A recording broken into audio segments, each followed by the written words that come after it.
Today, you join hundreds of established and emerging writers who are discovering ways to reach their writing goals and have fun by being more curious, creative, and productive. You're listening to Ann Croker, Writing Coach. This is episode 147. You and your writing deserve the grand gesture. About a month ago, I escaped the frigid late winter temperatures of the American Midwest and headed out on a big road trip by myself to write and to walk on the beach. 'Twas a big investment of time and resources. 'Twas a grand gesture. Some big writing projects I wanted to dig into continually sank to the bottom of the jumbly piles of obligations and domestic duties. I'd try to set aside time for the ideas, the words, the keyboard, but they struggled to gain traction when I could only dedicate a few minutes here and there. I decided to find focus and sunshine elsewhere. This approach to plunging into deep work by making major investments of time, money, or space are what Cal Newport calls grand gestures. In his book, Deep Work, Newport offers a few examples of people who have made grand gestures, including J.K. Rowling. When she was working on the final book of the Harry Potter series, she faced everyday interruptions that broke the creative concentration needed to pull together all the threads of the story and finish strong.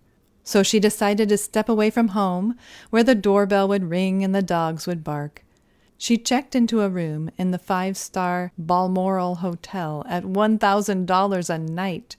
Newport notes that she didn't intend to continue writing there more than a night, but she accomplished so much she kept going back and ended up finishing the book there. Newport explains, "The concept is simple.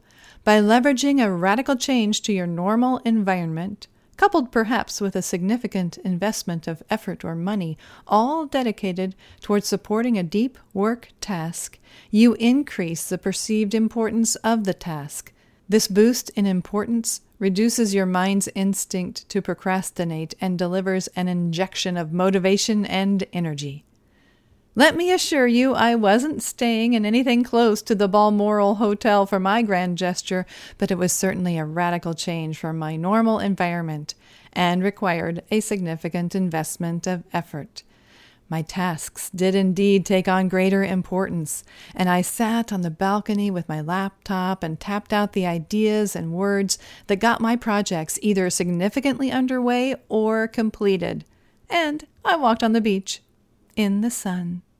Now, there have been eras in my life where an outing that radical simply would not have been possible. Just out of college, I didn't have nearly enough money for such an adventure. When my kids were little, no way could I have taken off that many days and driven that far away. Truly, it would have been nothing but a dream deferred. Back then, though, I made smaller grand gestures. That sounds like an oxymoron, but though they were small, they felt grand. I would escape to the library on a Saturday and stay all day, tapping out chapters in a book or articles for magazines, stepping out only to eat a little lunch I packed. Or, in good weather, I might head to a local park and work at a picnic table, enjoying the atmosphere, penning poetry or a blog post.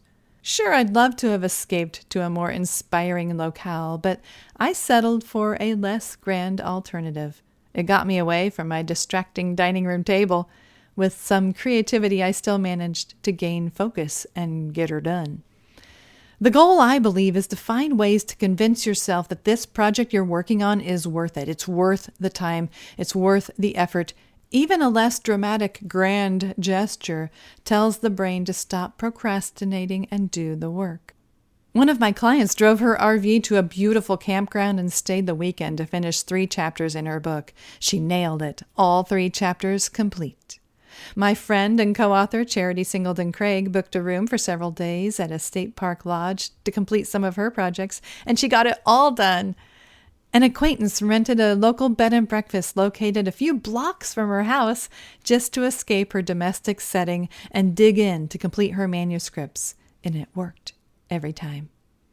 I know personally 3 writers who have writing cabins where they've completed book projects and other work, although cabin might oversell it.